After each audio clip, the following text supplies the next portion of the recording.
Hello students, कैसे हैं आप सभी। उम्मीद करता हूं आप सभी बहुत अच्छे होंगे, अपनी प्रिपरेशन बहुत ही अच्छे से कर रहे होंगे। आज की ये वीडियो उन सभी स्टूडेंट्स के लिए बहुत ही ज़्यादा इंपॉर्टेंट है जो 2023 बोर्ड एग्जाम देने वाले हैं। अगर आप लोग 10th का 2023 का बोर्ड एग्जाम देने वाले हो तो आज की ये वीडियो आप सभी के लिए स्टूडेंट्स बहुत ज़्यादा इंपॉर्टेंट है, क्योंकि स्टूडेंट्स मैं बात करने वाला हूँ इस वीडियो में 10th फिजिक्स के 30 ऐसे टॉपिक के बारे में जिनको अगर आप बोर्ड एग्जाम से पहले पढ़ करके जाते हैं तो मैं आपसे गारंटी ले रहा हूँ स्टूडेंट्स कि अगर कोई भी क्वेश्चन जैसे हो गया बहुविकल्पी प्रश्न, लघु उत्तरीय प्रश्न, दीर्घ उत्तरीय प्रश्न, तो इन सभी प्रश्नों को आपको अलग से पढ़ने की 30 टॉपिक, ये सारे के सारे आपको जो बहुविकल्पी क्वेश्चन हो गया, लघु उत्तरीय क्वेश्चन हो गया, दीर्घ उत्तरीय क्वेश्चन हो गया, जो भी क्वेश्चन आपका इन 30 टॉपिक के अंदर से आपको मिल जाएगा। ठीक है ना स्टूडेंट्स। तो देखिए सबसे पहले आप लोगों को क्या करना है, देखिए सबसे पहले आप लोगों को ये 30 टॉपिक जो भी है ना, इनको तैयार करने के लिए सबसे पहले आपको इनकी नोट्स तैयार कर लेनी है। ठीक है ना, नोट्स बनानी है। इन 3 टॉपिक को अगर आप पर डे एक दिन में 2 टॉपिक भी तैयार करेंगे ना, तो इस तरीके से आप लोग आसानी से 15 दिन में 20 टॉपिक या 30 टॉपिक को आसानी से कवर कर लेंगे। ठीक है ना स्टूडेंट्स। मैं आपसे ये कहना चाह रहा हूं कि अगर आपका बोर्ड एग्जाम फरवरी में होने वाला है या फिर अगर आप ये कभी भी ये वीडियो देख रहे हैं तो आप अपने अनुसार इन टॉपिक को तैयार कर सकते हैं। ठीक है ना। और एक बात मैं आपको बता देता हूं कि जो आप लोगों के विज्ञान होती है ना, विज्ञान, उसमें जो फिजिक्स होती है वो आपके एग्जाम में 25 नंबर की आती है। कितने नंबर की? 25 नंबर की आती है। और मैं आपसे ये गारंटी ले रहा हूं स्टूडेंट्स कि अगर आप ये 30 टॉपिक को अच्छे तरीके से पढ़ करके जाते हैं, ये 30 टॉपिक अगर आप बहुत ही अच्छी तरीके से पढ़ के जाते हैं तो आप 25 में 25 नंबर आसानी से ले आएंगे। क्योंकि मैं आपको बता रहा हूं ऐसे टॉपिक जिनको अगर आप बोर्ड एग्जाम से पहले तैयार करके जाते हैं तो जो भी बहुविकल्पी प्रश्न होगा, जो भी लघु उत्तरीय होगा, जो भी दीर्घ उत्तरीय होगा, सारे के सारे प्रश्न आपको यहां से जरूर मिलेंगे। आपको अलग से प्रश्नों को तैयार करने की जरूरत नहीं है। ठीक है ना स्टूडेंट्स। तो चलिए फिर शुरू करते हैं। हम सारे टॉपिक को आपको डिस्कस करके बताएंगे कि कौन कहां पर आपको यूज आने वाला है, न्यूमेरिकल कहां से आता है और कहां से लॉन्ग क्वेश्चन आता है, कहां से बहुविकल्पी बनेगा। तो सारी की सारी चीजें आपको हम इस वीडियो में बताने वाले हैं। ठीक है ना। तो देखिए सबसे पहला जो हमारा टॉपिक है प्रकाश के परावर्तन के नियम। देखिए सबसे पहला टॉपिक आ जाता है प्रकाश के परावर्तन के नियम। लिखिए। तो आपके एग्जाम में ये टॉपिक अलग से भी पूछ सकता है कि भाई साहब प्रकाश के परावर्तन के नियम लिखिए। 2 नियम आते हैं एग्जाम में, 2 नियम। ठीक है ना, 2 नियम। तो सबसे पहले आपको परावर्तन के 2 नियम हैं, सबसे पहले आपको वो पढ़ना है। और ये जो टॉपिक है आपका प्रकाश, जो आपका पहला चैप्टर है प्रकाश का परावर्तन, उससे लिया गया टॉपिक काफी इंपॉर्टेंट है। 2 नियम आते हैं, उन दोनों नियम को आपको पढ़ लेना है। ठीक है ना। अगला टॉपिक हमारा है गोली दर्पण से संबंधित परिभाषाएं। देखिए गोली दर्पण से संबंधित जितनी भी परिभाषाएं हैं, जैसे कि आपका मुख्य अक्ष हो गया, ठीक है ना, मुख्य अक्ष हो गया, आपका फोकस हो गया, फोकस दूरी हो गया, ठीक है ना, आपका वक्रता त्रिज्या हो गया, वक्रता केंद्र हो गया, ये सारी की सारी जो परिभाषाएं हैं ना, ये आपको तैयार करनी है। ये आपके बोर्ड एग्जाम में 2-2 नंबर की, 1-1 नंबर की पूछी जाती हैं, तो बहुत ही ज्यादा इंपॉर्टेंट हो जाती हैं। ठीक है ना। इसके बाद देखिए अगला टॉपिक आपका आ जाता है दर्पण की वक्रता त्रिज्या तथा फोकस दूरी में संबंध लिखिए। ठीक है ना। यानी कि जो आप लोगों की वक्रता त्रिज्या r होती है और फोकस दूरी f होती है, इसके बीच में क्या संबंध होता है, तो मैं आपके लिए बता देता हूं। इसके बीच संबंध होता है r = 1/f। ठीक है ना, ये संबंध होता है आपका। ठीक है ना, समझ गए आप लोग? नहीं, सॉरी, ये संबंध नहीं होता है। संबंध ये होता है कि भाई साहब जो f होता है वो त्रिज्या का आधा होता है। ठीक है ना, जो f होता है वो त्रिज्या का आधा होता है, तो ये होता है संबंध इसके बीच में। लेकिन इसको आप लोगों को अच्छे तरीके से, बहुत ही अच्छी तरीके से पढ़ना है, जिससे कि अगर आप 2 एग्जाम में अगर 2 नंबर का आता है तो आप इसे कैसे करेंगे, तो उसके लिए प्रॉपर टॉपिक आपको पढ़ना होगा। अब देखिए अगला टॉपिक नंबर 4 आपका है कि अवतल और उत्तल दर्पण द्वारा प्रतिबिंब का बनना। यानी कि भाई साहब आपके एग्जाम में अवतल और उत्तल दर्पण द्वारा प्रतिबिंब का बनना के लिए प्रश्न आ सकता है। मैं ये नहीं कह रहा कि 100% आएगा, लेकिन अगर आप पढ़ करके ये जाएंगे तो इसके आधार पर न्यूमेरिकल आता है वो आप आसानी से कर पाएंगे। कुछ ज़्यादा कुछ है नहीं। मैंने आपसे कहा एक दिन में 1 टॉपिक पढ़ोगे तो आप लोग आसानी से 1 महीने के अंदर 100 टॉपिक को क्लियर कर लोगे। अब जैसे ये टॉपिक है अवतल और उत्तल दर्पण द्वारा प्रतिबिंब का बनना। किसका बनना? अवतल और उत्तल दर्पण द्वारा प्रतिबिंब का बनना। और देखिए ध्यान से समझना, अवतल दर्पण में आप लोगों को 6 टाइप पढ़ने हैं। कितने? 6 केस। जो आपका अवतल दर्पण होता है इसमें आप लोगों को 6 केस पढ़ने हैं। और उसकी जगह अगर मैं बात करता हूं उत्तल दर्पण की, तो उसमें ऑनली आपको 2 केस पढ़ने हैं। ठीक है ना, केवल और केवल 2 केस पढ़ने हैं बस। इस तरीके से आपके 8 केस बन जाते हैं प्रतिबिंब द्वारा, यानी कि अवतल या फिर कह लो उत्तल, दोनों के मिलाकर के कह रहा हूं 8 केस आपके बन जाते हैं। ठीक है ना, एक दिन में पढ़ोगे आसानी से क्लियर हो जाएंगे। आगे आपका टॉपिक नंबर 5 आपका है कि गोली दर्पण के लिए UVF जो सूत्र होता है ना यूवीएफ सूत्र, आप सभी को पता होगा, गोली दर्पण के लिए जब आप न्यूमेरिकल्स लगाते थे तो आपको पता होगा एक फार्मूला आता है 1/v प्लस 1/u बराबर 1/f होता है, ठीक है ना। 1/v प्लस 1/u बराबर में 1/f, ठीक है ना। ये जो फार्मूला होता है ये आपका होता है गोली दर्पण के लिए। तो इस फार्मूले का आपको निगमन अच्छी तरीके से, इसका प्रूफ यानी ये कैसे आया इसके बारे में आपको प्रूफ करना होगा, ठीक है ना। ये प्रूफ करना होगा ये कैसे आया, और ये एग्जाम में आपके बोर्ड एग्जाम में 4 नंबर का क्वेश्चन आ जाता है, 4 नंबर का, ठीक है ना स्टूडेंट्स। और याद रखना ये अगर 4 नंबर का नहीं आएगा तो इससे आपके एग्जाम में न्यूमेरिकल तो आना 100% तय है एकदम, ठीक है ना। तो आपको क्या करना है, सबसे पहले आप लोगों को गोली दर्पण द्वारा प्रतिबिंब का बनना पढ़ना है। इसके बाद अगर आप वो पढ़ लेंगे तो ये आपको बहुत ही आसानी से तैयार हो जाएगा। समझ में आ गया स्टूडेंट्स। अब देखिए अगला जो हमारा टॉपिक नंबर 6 है, यहां आपसे कह रहा है कि रेखीय आवर्धन से आप क्या समझते हैं, कि जो हमारा रेखीय आवर्धन होता है इससे आप क्या समझते हैं। बहुत आसान क्वेश्चन है और इससे आपके एग्जाम में न्यूमेरिकल जरूर आता है। रेखीय आवर्धन का मतलब होता है प्रतिबिंब की लंबाई बटे वस्तु की लंबाई को हम लोग रेखीय आवर्धन करते हैं, यानी रेखीय आवर्धन कहते हैं। और देखिए रेखीय आवर्धन से आपके एग्जाम में न्यूमेरिकल बहुत आते हैं, तो भाई साहब आपको रेखीय आवर्धन का न्यूमेरिकल जरूर से पढ़ करके जाना है, ठीक है ना। न्यूमेरिकल लगाना है, टॉपिक पढ़ने के बाद में आपको न्यूमेरिकल की प्रैक्टिस जरूर करनी है, ठीक है ना स्टूडेंट्स। आप सभी को ये चीज समझ में आ गई होगी। अब देखिए अगला जो हमारा टॉपिक नंबर 7, टॉपिक नंबर हमारा 7 कह रहा है कि अवतल उत्तल दर्पण के उपयोग। जो हमारा अवतल होता है और उत्तल होता है, इसके जो दर्पण होते हैं ना, अवतल दर्पण और उत्तल दर्पण, इन दोनों के आपको अलग अलग उपयोग पढ़ने हैं, क्योंकि एग्जाम में उपयोग भी पूछे जा सकते हैं, ठीक है ना। तो भाई साहब आपको उपयोग भी पढ़ लेने हैं। अब ऐसे ही आप लोग टॉपिक नंबर 8 देखिएगा। 8 हमारा जो टॉपिक नंबर 8 है, यहां आपसे कह रहा है कि प्रकाश का अपवर्तन। अब देखिए आपका अपवर्तन वाला टॉपिक शुरू हो चुका है। अब आपका जो अपवर्तन वाला टॉपिक है वो शुरू हो चुका है, तो भाई साहब आपको प्रकाश का अपवर्तन पढ़ना है, ठीक है ना। समझ गए आप लोग। अब देखिए प्रकाश के अपवर्तन में आपको क्या क्या पढ़ना है, तो अपवर्तन संबंधी जो नियम होते हैं, 2 नियम आपको याद करने हैं, 2 नियम, और एक नियम बेहद इंपॉर्टेंट नियम है, और वो कौन सा नियम है आपको मैं आगे बताऊंगा, ठीक है ना स्टूडेंट्स। तो देखिए आगे जो आपका 9वां टॉपिक है, और ये 9वां टॉपिक आपके एग्जाम के लिए one of the most important topic है भाई साहब, क्योंकि यहां पर आपसे कह रहा है कि अपवर्तन के नियम में जो आपका स्नेल का नियम होता है, जो दूसरा नियम होता है, दूसरा नियम जो आपका दूसरा नियम होता है अपवर्तन का, स्नेल का नियम, वो आपके बोर्ड एग्जाम के लिए बहुत ज़्यादा इंपॉर्टेंट हो जाता है, ठीक है ना। तो आप लोगों को क्या करना है, अपवर्तन के लिए जो स्नेल का नियम होता है उसको आपको बहुत ही अच्छी तरीके से तैयार करके जाना है, बोर्ड से पहले आपको देखने को मिल सकता है। अब देखिए अगला जो हमारा टॉपिक आ जाता है, ये जो टॉपिक आपका अपवर्तन से लिया गया है, क्रांतिक कोण तथा पूर्ण आंतरिक परावर्तन से आप क्या समझते हैं, ठीक है ना। क्रांतिक कोण तथा पूर्ण आंतरिक परावर्तन से आप क्या समझते हैं। और भाई साहब दीर्घ उत्तरीय प्रश्न में आता है, ये दीर्घ मतलब कि जो आपके एग्जाम में लॉन्ग क्वेश्चन आते हैं उनमें ये टॉपिक आपका बनता है। और आपको मैंने बताया था कि अगर आप लोगों को टॉपिक मतलब कि अगर आपको न्यूमेरिकल तैयार करने हैं तो आप न्यूमेरिकल तैयार कर लो, अदरवाइज आपके एग्जाम में थ्योरी वाला लॉन्ग क्वेश्चन आता है तो आप उसको भी तैयार कर सकते हो। तो आपके बोर्ड एग्जाम के लिए क्रांतिक कोण और पूर्ण आंतरिक परावर्तन ये मोस्ट इंपॉर्टेंट क्वेश्चन बन जाता है। अगर आप इसको तैयार करके जाओगे तो हो सकता है आपके एग्जाम में आएगा, तो आप अच्छी तरीके से इसको करके आओगे। और कुछ ज़्यादा कठिन नहीं है, एक दिन में एक टॉपिक को पढ़ोगे, आसानी से आप 1 महीने के अंदर सारे टॉपिक को कवर कर लोगे। अब देखिए अगला जो हमारा टॉपिक नंबर 11 है, और देखिए ये जो टॉपिक नंबर 11 है ये हमारा क्या है कि लेंसों में संबंधित जो हमारे लेंस होते हैं ना, लेंसों से संबंधित, अभी आप लोगों ने दर्पण से संबंधित परिभाषाएं देखी थी, अब हम लोग यहाँ पर देखेंगे लेंसों से संबंधित परिभाषाएं। देखिए स्टूडेंट्स यहाँ पर जो आप लोगों की परिभाषाएं हैं ये आप लोगों के हिसाब से अलग अलग तरीके से बनती हैं। जैसे कि जो दर्पण होता है उसमें प्रतिबिंब का निर्माण अलग तरीके से होता है, और जो यहाँ पर लेंस होता है ना इसमें प्रतिबिंब का निर्माण अलग तरीके से होता है, ठीक है ना। तो उसी तरीके से इनकी जो डेफिनेशंस है वो भी अलग अलग हैं। अब देखिए लेंसों से संबंधित जो डेफिनेशंस हैं वो आपकी है, प्रकाशिक केंद्र हो गया, फोकस जो आपका मुख्य फोकस हो गया वो हो गई, डेफिनेशन इसकी अलग बनती है, फोकस दूरी में इसकी डेफिनेशन अलग बनती है, और फोकस तल में इसकी डेफिनेशन अलग बनती है, ठीक है ना स्टूडेंट्स। तो अगर आपको नहीं पता कि भाई साहब डेफिनेशन कहाँ से तैयार करनी है, तो भाई साहब कुछ नहीं, यूट्यूब पर सर्च करना, आपको बहुत सारे वीडियोस मिल जाएंगे, और जो अच्छी तरीके से आपको समझा रहा हो उसी के आपको पढ़ने लगना है, ठीक है ना स्टूडेंट्स, समझ गए आप लोग। अब देखिए अगला टॉपिक आपका 12, जो 12 टॉपिक है इसमें आपसे कह रहा है कि अवतल और उत्तल लेंस द्वारा प्रतिबिंब का बनना आपको पढ़ना है।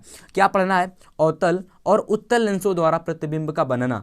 और यहाँ आप लोग समझ लेना, जो आप लोगों के अवतल होता है ना, अवतल लेंस, इसमें आप लोगों को 2 पढ़ने हैं केस। अवतल लेंस में आपको केवल और केवल 2 केस पढ़ने हैं, और जबकि उत्तल लेंस में आपको 6 केस पढ़ने हैं। और अगर आप देख रहे थे दर्पण में, तो अवतल दर्पण में आपको 6 केस पढ़ने होते थे और उत्तल दर्पण में आपको केवल और केवल 2 केस पढ़ने होते थे।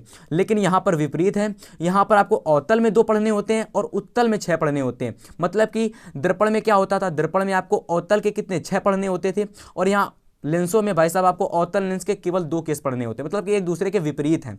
अवतल लेंस और दर्पण जो होते हैं एक दूसरे के विपरीत होते हैं, ये समझ सकते हैं आप लोग, ठीक है ना, केस के मामले में। अगला टॉपिक हमारा 13वां टॉपिक है, बहुत ज़्यादा इंपॉर्टेंट टॉपिक है।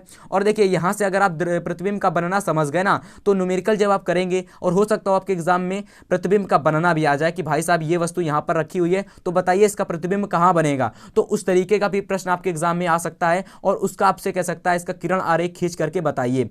तो अगर आप ये पढ़ करके गए हैं अवतल लेंस और उत्तल लेंस द्वारा प्रतिबिंब का बनना, तो आप आसानी से वो टॉपिक कर पाएंगे, वो क्वेश्चन को आसानी से आप अटेम्प्ट कर पाएंगे, ठीक है ना स्टूडेंट्स। अब 13वां टॉपिक हमारा क्या था, 13वां टॉपिक हमारा था कि रेखीय आवर्धन से आप क्या समझते हैं। अब देखिए रेखीय आवर्धन मतलब क्या होता है। तो रेखीय आवर्धन जो आपका होता है, ये लेंस के लिए बात कर रहे हैं हम लोग, लेंस के लिए, ठीक है ना, लेंस में बात कर रहे हैं। रेखीय आवर्धन क्या होता है, इस पे आपके एग्जाम में न्यूमेरिकल आ सकते हैं, इसको पढ़ लेना आप लोग, ठीक है ना। अभी मैंने आपको बताया था दर्पण में, तो वैसा ही टॉपिक ये भी है। अगला टॉपिक आपका है मानव नेत्र का सचित्र वर्णन। अब देखिए यहाँ से आपका जो चैप्टर नंबर 2 है वो शुरू हो जाता है, जो आपका है मानव नेत्र का सचित्र वर्णन। यहाँ से आपका 2nd टॉपिक यानी 2nd चैप्टर मानव नेत्र तथा रंग बिरंगा संसार चैप्टर शुरू हो जाता है। अब देखिए 14वां टॉपिक तो आपका हो गया क्लियर कि इसमें आपको मानव नेत्र का सचित्र वर्णन करना है। इसमें आपको जो आपकी आंख होती है, आंख जो होती है उसको आपको सचित्र वर्णन करना है। आइरिस क्या होता है, पुतली क्या होता है, उसका आपको सचित्र वर्णन करना है इसमें, ठीक है ना। प्रत्येक भाग का आपको अच्छे से वर्णन करना है। अगला टॉपिक नंबर 15 हमारा है कि दृष्टि दोष क्या है, निकट दृष्टि दोष तथा दूर दृष्टि दोष से आप क्या समझते हैं। सबसे पहले आपको बताना है भाई साहब दृष्टि दोष क्या होता है, जो आंखों में दोष हो जाता है ये कैसे होता है, और उसके बारे में आपको यहाँ पर लिखना है कि दृष्टि दोष आखिर में है क्या, ये कैसे होता है। और इसके साथ साथ इसके 2 पार्ट होते हैं, इसके 3 भाग होते हैं। दृष्टि दोष आपके 3 तरीके से हो सकता है, निकट दृष्टि दोष, दूर दृष्टि दोष, और इसमें जोड़ करके एक और आप लोग लिख लीजिएगा जरा दृष्टि दोष, जरा दृष्टि दोष। तो भाई साहब आप लोगों को जरा दृष्टि दोष भी पढ़ लेना, ठीक है ना, क्योंकि अगर आपके एग्जाम में लॉन्ग क्वेश्चन आया कि दूर दृष्टि दोष क्या दृष्टि दोष क्या होता है, इसके तीनों जो आपके तीनों भाग होते हैं उसका वर्णन कीजिए, यानी निकट दृष्टि दोष, दूर दृष्टि दोष और आपको जरा दृष्टि दोष का वर्णन करना है, दोष बताने हैं, उसका निवारण भी आपको बताना है। तो समझ में आ गया आप लोगों को। तो इस तरीके से 15वां क्वेश्चन आपका बेहद इंपॉर्टेंट है, बोर्ड में आपको देखने को मिल सकता है। यहाँ से 4 नंबर का और 2 नंबर का भी क्वेश्चन बन सकता है, ठीक है ना, क्योंकि निकट दृष्टि दोष और दूर दृष्टि दोष अलग अलग पूछे जा सकते हैं आपके एग्जाम में, ठीक है ना। समझ गए आप लोग। अब देखिए जो हमारे आगे के जो टॉपिक है उनको भी आप लोग अच्छे से समझ लेना। जो हमारा टॉपिक नंबर 16 है, ये हमसे क्या कह रहा है, इसको समझने की कोशिश करना आप लोग बहुत ही अच्छी तरीके से। अगला टॉपिक हमारा नंबर है 16 टॉपिक हमारा है, इसको समझने का प्रयास करना कि प्रिज्म द्वारा श्वेत प्रकाश का वर्ण विक्षेपण के बारे में आपको बताना है। जो प्रिज्म होता है, जब हम लोग इससे प्रकाश भेजते हैं तो ये जो प्रकाश होता है 7 रंगों में विक्षेपित हो जाता है और उसको आपको सचित्र वर्णन करना है। तो बेहद इंपॉर्टेंट क्वेश्चन है, बोर्ड एग्जाम में बन सकता है और लॉन्ग में बनेगा, ये क्वेश्चन बनेगा तो लॉन्ग में बनेगा आपका, ठीक है ना स्टूडेंट्स। अब अगला टॉपिक देख लीजिए। अगला आपका 17 नंबर क्वेश्चन है कि वैद्युत विभव व विभवांतर। देखिए वैद्युत विभव क्या होता है और विभवांतर क्या होता है, ठीक है ना। तो बहुत आसान टॉपिक है दोनों के दोनों, इनसे आपके एग्जाम में न्यूमेरिकल्स आता है, न्यूमेरिकल, ठीक है ना। तो दोनों टॉपिक को आप कवर करने के लिए न्यूमेरिकल की दृष्टि से इसको कवर करेंगे, ठीक है ना। और एक दिन में एक टॉपिक पढ़ना है, ज़्यादा कुछ हमको झंझट है ही नहीं, एक दिन में एक टॉपिक पढ़िए बस। अगला टॉपिक हमारा 18 नंबर ओम का नियम, one of the most important question, very very most important question आपका कि भाई साहब ओम का नियम आपको लिखना है। और मैं जितने टॉपिक बता रहा हूँ, अगर आप केवल और केवल इतने टॉपिक ही एग्जाम में पढ़ करके जाते हैं तो मैं आपसे गारंटी ले रहा हूं कि आप लोग आसानी से फिजिक्स में सारे के सारे क्वेश्चन कराओगे। आपको बिल्कुल भी ऐसा नहीं लगेगा कि हमने ऐसे ऐसे टॉपिक को तैयार किया है, क्योंकि ये तरीका है स्मार्ट वर्क। अगर आप स्मार्ट वर्क कर रहे हैं तो इस तरीके से करो, इस तरीके से आपके नंबर बढ़ेंगे। अगर आप रटोगे तो कुछ नहीं आएगा, पूरा चैप्टर पढ़ोगे तो कोई फायदा नहीं है। टॉपिक पढ़ो जो इंपॉर्टेंट टॉपिक है, जैसे मैं बता रहा हूं वो टॉपिक पढ़ो, ठीक है ना स्टूडेंट्स। अब देखिए आगे जो 19वां टॉपिक है, ओम के नियम का सत्यापन, मोस्ट इंपॉर्टेंट लॉन्ग क्वेश्चन। ये आपके बोर्ड एग्जाम में लॉन्ग में आता है। इसमें एक परिपथ होता है और परिपथ की सहायता से आपको ओम के नियम का सत्यापन करना होता है, ठीक है ना स्टूडेंट्स। समझ गए आप लोग। अब देखिए 20वां टॉपिक आपका है वैद्युत प्रतिरोध से आप क्या समझते हैं। न्यूमेरिकल आता है इस पर, तो वैद्युत प्रतिरोध आप लोग डाल के यूट्यूब पर डालेंगे वैद्युत प्रतिरोध और इसका न्यूमेरिकल्स, तो आपको पूरा टॉपिक आ जाएगा आसानी से, ठीक है ना स्टूडेंट्स। अब देखिए 21वां टॉपिक आपका है विशिष्ट प्रतिरोध से आप क्या समझते हैं।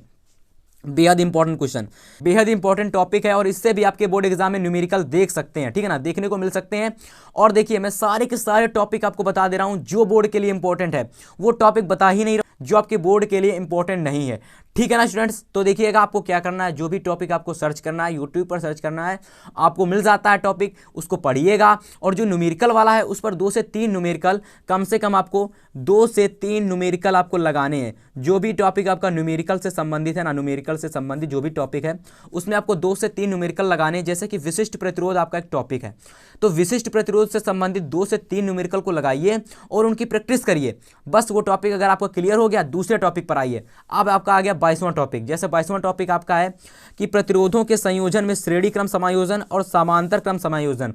अब देखिए श्रेणी क्रम समायोजन और भाई साहब समांतर क्रम समायोजन, इन दोनों टॉपिक से आपके एग्जाम में बनते हैं न्यूमेरिकल। और बनते कितने नंबर में है, टोटल आपके दीर्घ, मतलब कि दीर्घ में आपका न्यूमेरिकल बनता है यहाँ से, दीर्घ में यानी बोल सकते हो लॉन्ग में, जो कि आपके एग्जाम में 7 नंबर का जो क्वेश्चन आता है 7 नंबर का। अब देखिए आगे वाले एग्जाम में 7 नंबर का आता था लॉन्ग क्वेश्चन, अब आने वाले एग्जाम में कितने नंबर का आ रहा है मुझको वो अब जब पेपर आएगा तभी पता चलेगा, ठीक है ना स्टूडेंट्स। तो आएगा जो आपके दीर्घ आएगा, और ये जो क्वेश्चन आता है दीर्घ में आता है, और देखिएगा 4 नंबर में यानी कि लघु में भी आ जाता है। तो one of the most important topic बन जाता है ये आपके न्यूमेरिकल की दृष्टि से, कि प्रतिरोधों के संयोजन में श्रेणी क्रम समायोजन और समांतर क्रम समायोजन का आपको इसका अच्छे तरीके से इसका न्यूमेरिकल पढ़ने हैं। और इसका फार्मूला आपको दिमाग में होना चाहिए कि श्रेणी क्रम का क्या होता है, समांतर क्रम का क्या होता है। श्रेणी क्रम का होता है भाई साहब R = R1 + R2 dot RN, ठीक है ना, RN। और समांतर क्रम का होता है 1/R, 1/R = 1/R1 + 1/R2 + 1/R3 dot 1/RN, ठीक है ना। ये समांतर क्रम संयोजन का फार्मूला होता है। देखिए मैंने आपको ऐसे बता दिया, लेकिन जब आप टॉपिक पढ़ेंगे तो आपको अच्छे से समझ में आ जाएगा। अगला टॉपिक हमारा 23वां है कि वैद्युत ऊर्जा से आप क्या समझते हैं, और वैद्युत ऊर्जा से संबंधित आपके एग्जाम में न्यूमेरिकल आता है और थ्योरी भी वाले क्वेश्चन भी आते हैं, ठीक है ना। कि वैद्युत ऊर्जा आपको पूछ दिया जाएगा और इससे कह दिया जाएगा क्या समझते हैं, तो थ्योरी में आपका आएगा तो ऐसे आएगा, और न्यूमेरिकल आएगा तो इसका जो फार्मूला होता है वो तैयार कर लेना, आपको न्यूमेरिकल यहाँ से क्लियर हो जाएगा। समझ गए आप लोग। अब देखिए अगला 24वां टॉपिक, ये भी आपका न्यूमेरिकल की दृष्टि से इंपॉर्टेंट टॉपिक है, और यहाँ से आप लोगों के लिए केवल और केवल न्यूमेरिकल आता है, थ्योरी नहीं आती है, ठीक है ना स्टूडेंट्स। टॉपिक हमारा कि वैद्युत धारा का ऊष्मीय या फिर तापीय प्रभाव, तो आपको याद कर लेना है, बहुत ज़्यादा इंपॉर्टेंट टॉपिक है न्यूमेरिकल की दृष्टि से। आपको यहाँ से 2 नंबर का न्यूमेरिकल देखने को मिल सकता है, ठीक है ना स्टूडेंट्स। समझ गए। इतने टॉपिक आपको क्लियर हो गए कि नहीं क्लियर हो गए, सारे के सारे टॉपिक का आपको स्क्रीनशॉट ले लेना है, कहीं ना कहीं नोट कर लेना है। बोर्ड से पहले इन सभी टॉपिक को आपको पढ़ लेना है। अब जैसे ही आपका बोर्ड होता है तो आपको इन टॉपिक को रिवीजन करना शुरू कर देना है, और आपका ऐसा कोई क्वेश्चन नहीं होगा जो आप बोर्ड में करके नहीं आए होंगे, ठीक है ना स्टूडेंट्स। अब देखिए जो हमारे आगे का टॉपिक है 25वां, ये भी आपका, अब देखिए जितने टॉपिक आएंगे ना उसमें आपका लॉन्ग क्वेश्चन और प्लस न्यूमेरिकल से संबंधित टॉपिक देखने को मिलेंगे। ये टॉपिक आपका विद्युत शक्ति अथवा विद्युत सामर्थ्य। आपके एग्जाम में सीधा क्वेश्चन आता है कि शक्ति क्या होगी, इस शक्ति क्या होगी, इस परिपथ की शक्ति क्या होगी, इस तार की शक्ति क्या होगी, ठीक है ना। तो आपके एग्जाम में सीधा शक्ति से संबंधित न्यूमेरिकल आता है। तो भाई साहब आपको विद्युत शक्ति जो आपका टॉपिक है इसको बहुत ही अच्छे से पढ़ना है। और देखिएगा विद्युत शक्ति को हम लोग विद्युत सामर्थ्य भी कह सकते हैं, ठीक है ना, कि विद्युत शक्ति को हम लोग विद्युत सामर्थ्य भी कह सकते हैं।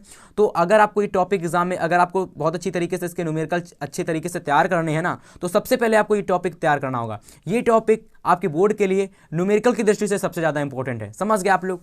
अब देखिएगा जो आपका आ चुका है एक और बेहतर टॉपिक, जिससे आपके एग्जाम में आते हैं थ्योरी प्लस न्यूमेरिकल, और ये आपका जो टॉपिक है विद्युत धारा के चुंबकीय प्रभाव से लिया गया है। टॉपिक हमारा कि एक समान चुंबकीय क्षेत्र में स्थित धारावाही चालक पर बल के लिए सूत्र क्या कह रहा है। एक समान चुंबकीय क्षेत्र में, एक समान चुंबकीय क्षेत्र में स्थित, एक समान चुंबकीय क्षेत्र में स्थित किसी धारावाही चालक पर आप लोगों को बल ज्ञात करना है, तो उसके लिए जो फार्मूला होता है उसको आप लोग को ज्ञात करना है, और इससे संबंधित एग्जाम में न्यूमेरिकल आते हैं। और भाई साहब इसका जो निगमन होता है वो भी थ्योरी के फॉर्म में आपके एग्जाम में पूछ सकता है, ठीक है ना।